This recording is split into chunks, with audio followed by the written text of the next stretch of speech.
Welcome to Python life YouTube channel. మీరు front end development side నేర్చుకుంటున్నారా?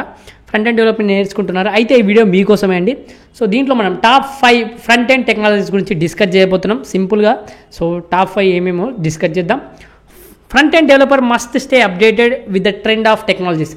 Front end developer ఎప్పటికి కూడా update అవుతూ ఉండాలి. ప్రజెంట్ ఉన్న టెక్నాలజీస్కి ఏం ఫ్రేమ్వర్క్స్ వచ్చాయి, కొత్త ఫ్రేమ్వర్క్స్ వస్తే అవి నేర్చుకోవడం కానీ. సో ఎందుకంటే మనకు ఇవి ఎఫిషియెంట్ వేలో ఏది ఉంటే అది ఫాస్టర్ డెవలప్మెంట్ కోసం కావచ్చు, మనం ఎప్పటికప్పుడు నేర్చుకుంటూనే ఉంటాం. First angler.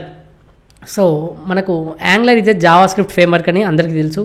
ఇది మనం వెబ్ డెవలప్మెంట్ కోసం, ఫ్రంట్ వెబ్ డెవలప్మెంట్స్ కోసం యూజ్ చేస్తాం, ఫ్రంట్ ఎండ్ డెవలప్మెంట్ కోసం. సో మనకు యాంగ్లర్ అనేది దేనికోసం అంటే creating complex and large scale projects కోసం మనం పాపులర్ చాయిస్ అండి. ఇది ఎంటర్ప్రైజ్ లెవెల్ అప్లికేషన్స్ కోసం మనం యాంగ్లర్ యూజ్ చేస్తాం. ఎందుకంటే మనం complex large scale projects use చేసేటప్పుడు మనం యాంగ్లర్ ఫ్రేమ్వర్క్ అనేది యూజ్ చేస్తాం.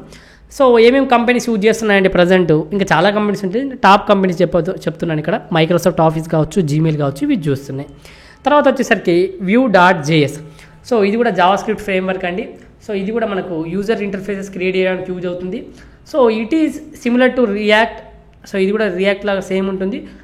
మనకు అండ్ రియాక్ట్ గురించి తెలుసుకుంటాం మనం కూడా. చూద్దాం ఇప్పుడు నెక్స్ట్ రియాక్ట్ గురించి కూడా తెలుసుకుంటాం. సో ఐడియా లేని వాళ్ళకి చెప్తున్నాను, నెక్స్ట్ వస్తుంది. సో ఇదేంటి క్రియేషన్ ఆఫ్ రీయూజబుల్ కాంపోనెంట్స్ కావచ్చు, but is considered to have a gentler learning curve. So మనకు ఇది కూడా ఒక మంచి framework, front end framework. So ఇవన్నీ కూడా టాప్ కంపెనీస్ యూజ్ చేస్తున్నాయి. ఫేస్బుక్ కావచ్చు, నెట్ఫ్లిక్స్ కావచ్చు, తర్వాత అడోబ్ కావచ్చు, జియోమి కావచ్చు, ఇవన్నీ కూడా యూజ్ చేస్తున్నాయి. తర్వాత వచ్చేసరికి రియాక్ట్. చెప్పాను కదా రియాక్ట్ వస్తుంది. సో ఈ రియాక్ట్ అనేది ఒక జావా స్క్రిప్ట్ లైబ్రరీ అండి. సో ఇది యూజర్ ఇంటర్ఫేస్ కోసమే, యూఎస్ కోసమే ఇది కూడా. So it allows developers to create reusable components create చేయడానికి కావచ్చు. సో డెవలప్మెంట్ ప్రాసెస్ అనేది మనకు మోర్ ఎఫిషియెంట్ వేలో జరగడానికి కావచ్చు. సో ఇది హైలీ అడాప్టబుల్. ఇది చాలా అడాప్టబుల్ కాబట్టి మనకు లార్జ్ అండ్ కాంప్లెక్స్ ప్రాజెక్ట్ కోసం కూడా యూజ్ చేస్తుంటాం. సో ఈ టాప్ కంపెనీస్ యూజింగ్ రియాక్ట్ ఏంటంటే బ్లూంబర్గ్, ఫేస్బుక్ కావచ్చు, ఊబర్ ఈట్స్ కావచ్చు, ఇన్స్టాగ్రామ్ కావచ్చు, స్కైప్ కావచ్చు, ఇవన్నీ కూడా టాప్ కంపెనీస్ అనేవి యూజ్ చేస్తున్నాయి. తర్వాత వచ్చేసరికి గట్స్బై. సో ఇది కూడా జావా స్క్రిప్ట్ ఫ్రేమ్వర్క్ అండి. సో మనకు static and progressive web applications build చేయడానికి యూజ్ అవుతుంది. So it uses React and GraphQL to generate static pages. React and GraphQL అనేది యూజ్ చేస్తుంది మనకు స్టాటిక్ పేజ్ జనరేట్ చేయడానికి. So during the build process అండి ఇదంతా కూడా.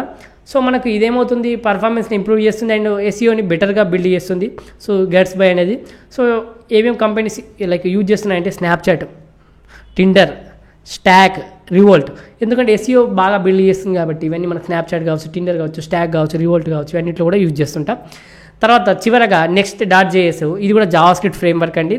సో దీనికి మనం server render react apps develop చేయడానికి, క్రియేట్ చేయడానికి యూజ్ చేస్తుంటాం. So it is built on react and web pack. So ఇది దేనిపైన బిల్డ్ అవుతుంది, react and web pack, allowing developers to create SEO friendly and performant web pages.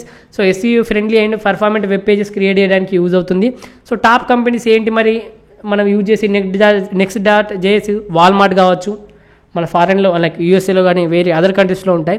Apple కావచ్చు, Nike కావచ్చు, Netflix కావచ్చు, tick talk కావచ్చు. So ఇవన్నీ కూడా మనకు టాప్ కంపెనీస్లో యూజ్ చేస్తుంటాం Next.jsని. సో ఇదండి మొత్తం కూడా మనకు టాప్ 5 ఫ్రంట్ ఎండ్ టెక్నాలజీస్ అండి. సో ఈ వీడియో అయితే మనకు ఎవరైతే ఫ్రంట్ ఎండ్ డెవలప్మెంట్ నేర్చుకుంటారో వాళ్ళకైతే షేర్ చేయండి. సో ఇదండి వీడియో. ఈ వీడియో కనుక నచ్చినట్లయితే ఒక లైక్ అయితే ఇచ్చేసుకోండి. అదేవిధంగా మీరు కనుక ఫుల్ స్టాక్ పైథాన్ ప్రోగ్రామింగ్ నేర్చుకోవాలనుకుంటే మన దగ్గర రికార్డెడ్ కంటెంట్ అవైలబుల్గా ఉంది. 200 hours ప్లస్ రికార్డెడ్ కంటెంట్ కేవలం 1999కి అందిస్తున్నాం. కామెంట్ సెక్షన్లో కోర్స్ యొక్క డీటెయిల్స్ ఇస్తున్నాను. అదేవిధంగా డెమో లింక్ ఇస్తున్నాడు. ఫస్ట్ ఆఫ్ ఆల్ డెమో చూడండి. డెమో నచ్చితేనే జాయిన్ కండి.